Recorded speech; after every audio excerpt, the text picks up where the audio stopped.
Hello everyone, कैसे हो आप सब। आई होप आप सब अच्छे से होंगे। My name is Khan Shaukat and I welcome you all to my YouTube channel CS trainer Khan Shaukat. आज हम अपने जनरल नॉलेज का प्रैक्टिस सेट 2 करेंगे रिगार्डिंग योर FAA एग्ज़ाम। और आज के प्रैक्टिस सेट को शुरू करने से पहले I request you all to subscribe to this channel and do not forget to like and share the video. तो चलिए हम शुरू करते हैं आज की क्लास को without wasting any further time, starting with our question number 1. Mangrove vegetation prevalent in which of the following states is the highest in India? आपको बताना है इंडिया के किस स्टेट में मैंग्रोव वेजिटेशन सबसे ज्यादा पाई जाती है। So the right answer of our question number 1 will be option D, that is West Bengal. ठीक है, अब यहां पे 2-3 पॉइंट्स और भी आप नोट डाउन करके रखोगे। सबसे पहला पॉइंट आपको पता होना चाहिए कि मैंग्रोव क्या होता है। Mangrove certain types of shrubs होते हैं, सर्टेन श्रब्स एंड ट्रीज होते हैं जो कि ग्रो होते हैं in muddy coast, muddy coast. ठीक है, और यही जो मैंग्रोव वेजिटेशन है, it sometimes serves as a buffer between marine and terrestrial ecosystem. ठीक है, कुछ और पॉइंट्स यहां पे डिस्कस कर लेते हैं। टोटल में वेस्ट बंगाल में कितना वेजिटेशन, मैंग्रोव वेजिटेशन पाया जाता है? 42.45% ऑफ इंडियाज मैंग्रोव कवर। और सेकंड नंबर पे सबसे ज्यादा मैंग्रोव वेजिटेशन किस स्टेट में पाया जाता है? गुजरात में। ये भी आपको पता होनी चाहिए। और गुजरात में क्या परसेंटेज है? That is 23.66%। बात करते हैं क्वेश्चन नंबर 2 के बारे में। In the valley of Kashmir Shivratri is also known as. आपको बताना है in the valley of Kashmir Shivratri को किस नाम से जाना जाता है। क्वेश्चन नंबर 2 का करेक्ट आंसर रहेगा option A, that is Herat. ठीक है, ये आर्ट एंड कल्चर का क्वेश्चन है, आप इसको एज इट इज याद रख लोगे। नेक्स्ट क्वेश्चन के बारे में बात कर लेते हैं।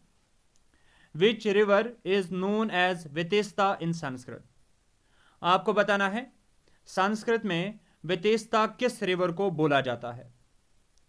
क्वेश्चन नंबर 3 का करेक्ट आंसर रहेगा option C, that is Jhelum.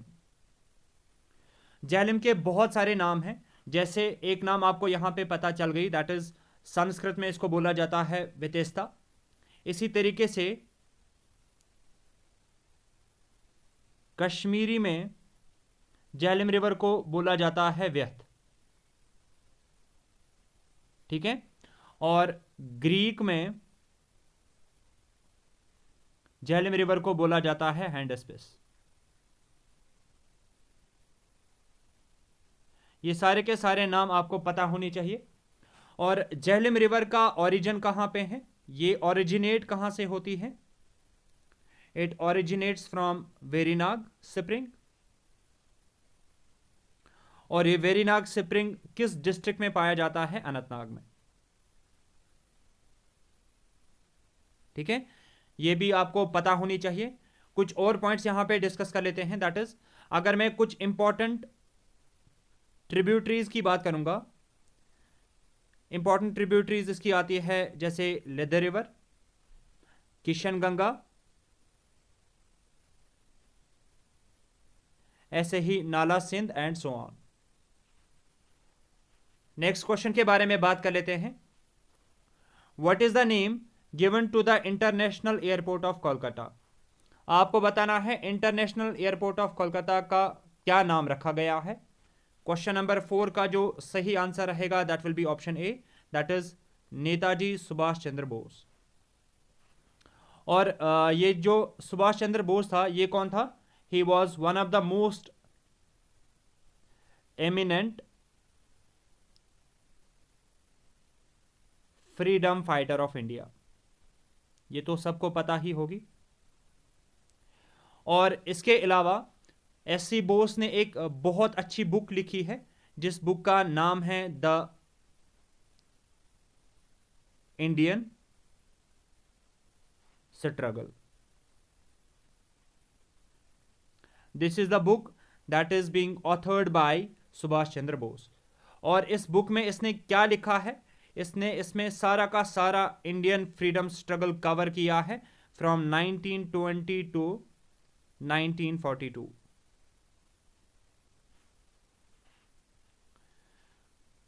Let's talk about question number 5.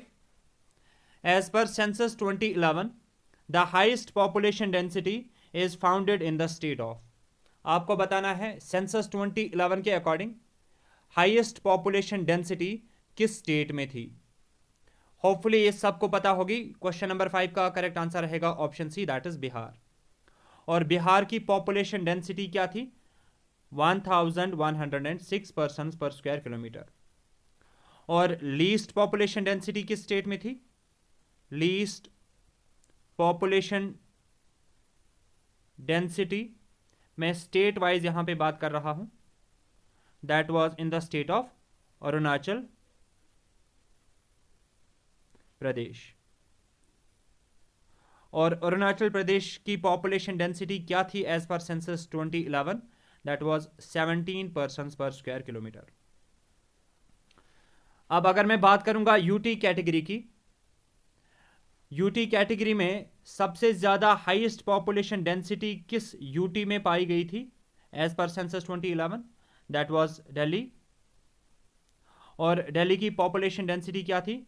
11,320 person per square kilometre.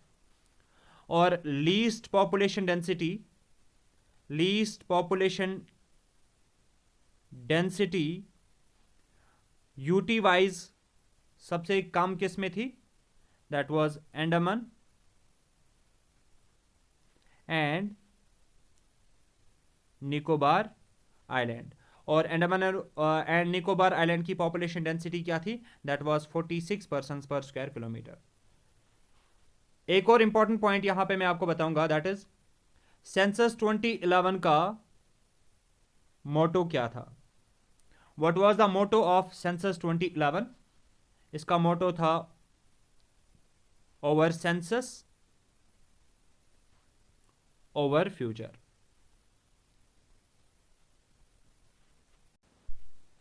बात करते हैं क्वेश्चन नंबर 6 के बारे में। Who was credited with the establishment of servants of India society? आपको बताना है सर्वेंट्स ऑफ इंडिया सोसाइटी किसने एस्टेब्लिश की थी। क्वेश्चन नंबर 6 का करेक्ट आंसर रहेगा option B, that is Gopal Krishna Gokhale. और आप मुझे कमेंट सेक्शन में मेंशन करके बताओगे सर्वेंट्स ऑफ इंडिया सोसाइटी किस साल में, किस ईयर में एस्टेब्लिश की गई थी। साथ ही साथ हम बाकी ऑप्शंस को भी थोड़ा थोड़ा करके यहां पे डिस्कस करेंगे। आप सबको पता होगी Raja Ram Mohan Roy is considered to be the founder of Brahmo Samaj. Likewise if I talk about Lala Lajpat Rai, Lala Lajpat Rai को बोला जाता था शेरे पंजाब। और लाला लाजपत राय ने ही पंजाब से अपोज किया था साइमन कमीशन को। जब साइमन कमीशन को अपोज किया जा रहा था उस टाइम पे क्या नारे दिए जा रहे थे? Go back Simon, go back Simon. और इसी साइमन कमीशन को अपोज करते करते पुलिस एक बार लाठी चार्ज करता है, जिस लाठी चार्ज में लाला लाजपत राय की क्या हो जाती है? डेथ। ठीक है, हो गया ये वाला ऑप्शन भी। अब हम बात कर लेते हैं सी ऑप्शन के बारे में। C R Das and Motilal Nehru, they are the founders of Swaraj party. Swaraj party, और स्वराज पार्टी का राइज क्यों हुआ था इसके बारे में मैं आपको थोड़ा सा और डिटेल में बताना चाहूंगा। यहां पे आप सबको पता होगी 5 February 1922 में एक इंसिडेंट होता है गोरखपुर यूपी के अंदर, जिस इंसिडेंट को बोला जाता है चौरी चौरा इंसिडेंट।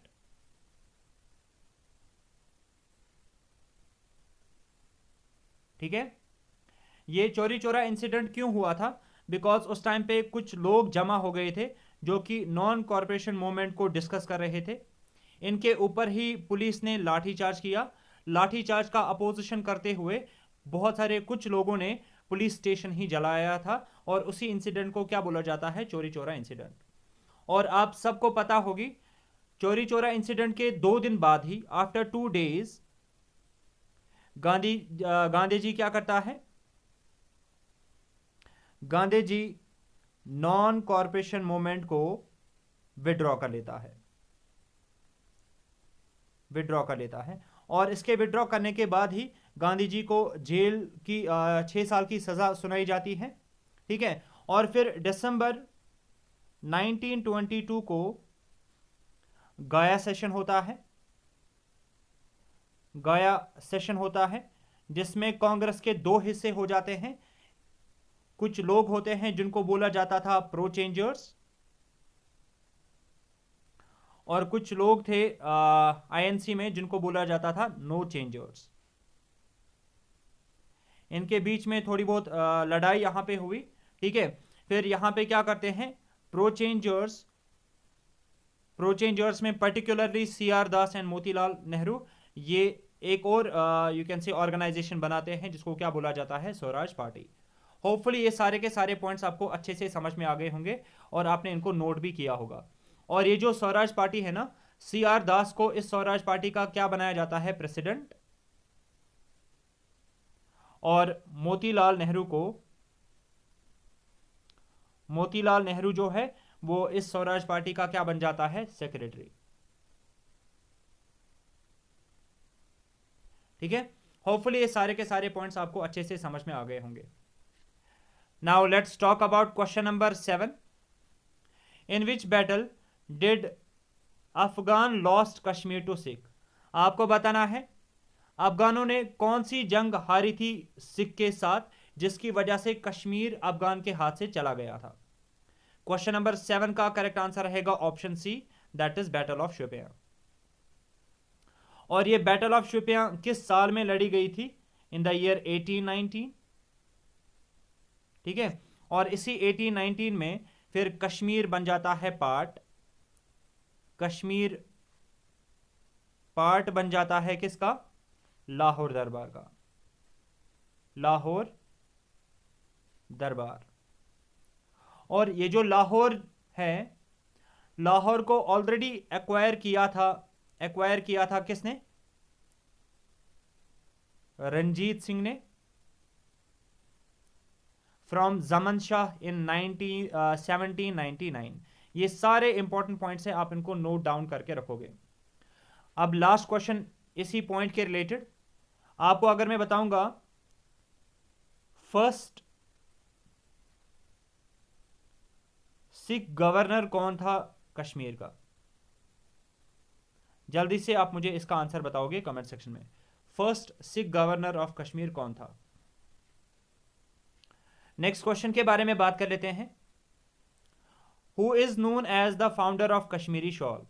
आपको बताना है कश्मीरी शॉल का फाउंडर किसको बोला जाता है। So the right answer of our question number 8 will be option D, that is Zainul Abidin. ठीक है, और जैनुल आबिदीन जो है इसको also he is also known as Akbar of Kashmir. Akbar of Kashmir, and he is also known as Budshah. ठीक है, ये सारे पॉइंट्स आपको अच्छे से नोट डाउन करके रखने हैं अगर आप ये पहली बार पढ़ रहे हो तो। नेक्स्ट क्वेश्चन के बारे में बात कर लेते हैं। The tropic of cancer passes through how many states of India. आपको बताना है ट्रॉपिक ऑफ कैंसर इंडिया के कितने स्टेट्स में से पास हो जाता है। क्वेश्चन नंबर 8 का करेक्ट आंसर, क्वेश्चन नंबर 9 का करेक्ट आंसर रहेगा ऑप्शन सी, दैट इज 8। अब वो सारे के सारे 8 स्टेट्स का नाम आपके टिप्स पे होना चाहिए। मैं यहां पे एक बार लिख लेता हूं। 1 state is Gujarat, Rajasthan,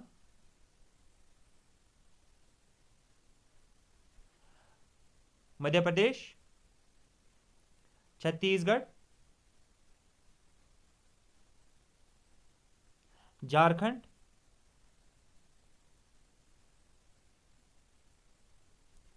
waste Bengal, Tripura and Mizoram. ठीक है, ट्रॉपिक ऑफ कैंसर इंडिया के 8 स्टेट्स में से पास हो जाता है और वो 8 स्टेट्स क्या है? गुजरात, राजस्थान, मध्य प्रदेश, छत्तीसगढ़, झारखंड, वेस्ट बंगाल, त्रिपुरा एंड मिजोरम। ठीक है, अब नेक्स्ट पॉइंट जो हम यहां पे डिस्कस करेंगे, ये ट्रॉपिक ऑफ कैंसर आखिर है क्या? ट्रॉपिक ऑफ कैंसर क्या है आपको पता है? This is over earth. इसके बीच में से हमने यहां पे एक इमेजिनरी लाइन डाल के रखी हुई है। इस इमेजिनरी लाइन को क्या बोला जाता है? इक्वेटर। इसको क्या बोला जाता है? इक्वेटर। और या तो हम इसको सिंपली बोल सकते हैं 0 डिग्री लैटिट्यूड, 0 डिग्री लैटिट्यूड। और यहां पे एक और लाइन डाली जाती है जिस लाइन को बोला जाता है, जिसका एंगल क्या आता है? 23.5 डिग्री नॉर्थ। सेम तरीके की लाइन यहां से भी है, इसको बोला जाता है 23.5 degree south. 23.5 degree north latitude को बोला जाता है tropic of cancer and 23.5 degree south latitude को बोला जाता है ट्रॉपिक ऑफ कैप्रिकॉर्न। ये सारे के सारे पॉइंट्स आपको अच्छे से पता होने चाहिए। ओके, नेक्स्ट क्वेश्चन के बारे में बात कर लेते हैं। The largest port of India is. आपको बताना है इंडिया में सबसे बड़ा पोर्ट कौन सा है। क्वेश्चन नंबर 10 का करेक्ट आंसर रहेगा option B, that is Mumbai port. ठीक है, और मुंबई पोर्ट के बारे में अगर मैं आपको 2-3 पॉइंट्स बताऊंगा, ये एक नेचुरल पोर्ट है, नेचुरल पोर्ट है, और बड़ा होने के साथ साथ ये इंडिया का क्या है? बिजिएस्ट पोर्ट है, बिजिएस्ट पोर्ट ऑफ इंडिया। और ये approximately 20% of India's export handle करता है, इसी पोर्ट के थ्रू होता है, सिंपल टर्म्स में अगर मैं आपको बताऊंगा। अब अगर हम बाकी ऑप्शंस के बारे में थोड़ा सा यहां पे डिस्कस करेंगे, talking about candela port. Candela port किस स्टेट में पाया जाता है? ये किस स्टेट में आता है? गुजरात में। और इस कैंडला पोर्ट का एक और नाम है, दैट इज दीनदयाल पोर्ट। और इस पोर्ट को डिक्लेयर किया गया है as trade free zone, declared as trade free zone. ये सारे के सारे पॉइंट्स आप नोट डाउन करके रखोगे regarding the Kandla port. Now talking about Kolkata port. Kolkata port जो है, it is the oldest port of India. Okay, and it is also known as Shyama Prasad Mukherjee port. ये सारे के सारे पॉइंट्स आप इसके रिलेटेड याद रखोगे। ठीक है, तो होपफुली आज के सारे क्वेश्चंस आपको अच्छे से समझ में आ गए होंगे। इन केस कहीं पे कोई भी डाउट आता है वो आप मुझे कमेंट सेक्शन में मेंशन करके बताओगे। Hope you like the session. अगर अच्छा लगा, do hit the like button and do not forget to share it with your friends. मिलते हैं अब अपने नेक्स्ट लेक्चर में। Till then take a very good care of yourself. Good bye.